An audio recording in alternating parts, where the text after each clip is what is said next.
સફળતાના સોનેરી સૂત્રો. હું કોણ છું? પ્રશ્નાર્થ. મારી શક્તિ કેટલી? પ્રશ્નાર્થ.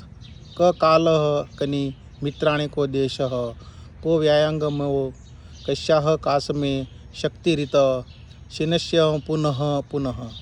સારાંશ. અત્યારે સંજોગો કેવા છે? કોણ મારા મિત્રો છે? હું કયા વિસ્તારમાં રહું છું? મારી આવક અને ખર્ચ કેટલા છે? હું કોણ છું અને મારી શક્તિ કેટલી છે? આ 6 બાબતો દરેક માણસે ફરી ફરી જોતા રહેવું જોઈએ. પ્રકરણ 2. પાર્થિવ જગતમાં નિત્ય સુખ. પાર્થિવ જગતમાં નિત્ય સુખ. 1. નિત્ય ધનનો અવિરત પ્રવાહ. 2. આરોગ્ય તંદુરસ્ત શરીર. 3. વહાલસોઈ પ્રિયવાદીની પત્ની. 4. આજ્ઞાકીન પુત્ર પુત્રી. 5. અર્થકારી વિદ્યા. 6. પ્રસન્નતા અને પરિશ્રમ. 7. સત્કર્મ અને પરોપકાર. 8. વાત્સલ્ય ભાવ. 9. ક્ષમાવૃત્તિ. 10. કર્તવ્યનિષ્ઠા. 11. પરિવાર સંગઠન. 12. દેશ સેવા. પ્રકરણ 3. પ્રણામ અષ્ટાંગ અને સાષ્ટાંગ.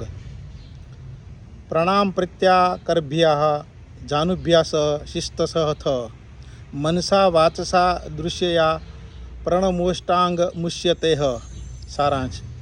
હાથ, પગ, ઘૂંટણ, છાતી, માથું, મન, વાણી, દ્રષ્ટિ આ 8 અંગો વડે કરવામાં આવતા પ્રણામને અષ્ટાંગ નમસ્કાર કહેવાય છે.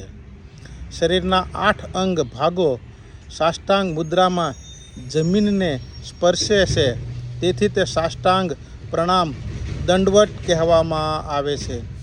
એક સાક્ષાત દંડવત પ્રણામ કેટલાય પરિણામો બદલી શકે છે.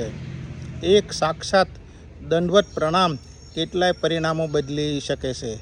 સેવા પૂજા હૃદયનું કામ કરે છે. તત્વજ્ઞાન એ મગજનું કામ કરે છે. અસ્તુ. વિનુ સુતરિયાના જાજા હેતથી જય શ્રી સચ્ચિદાનંદ.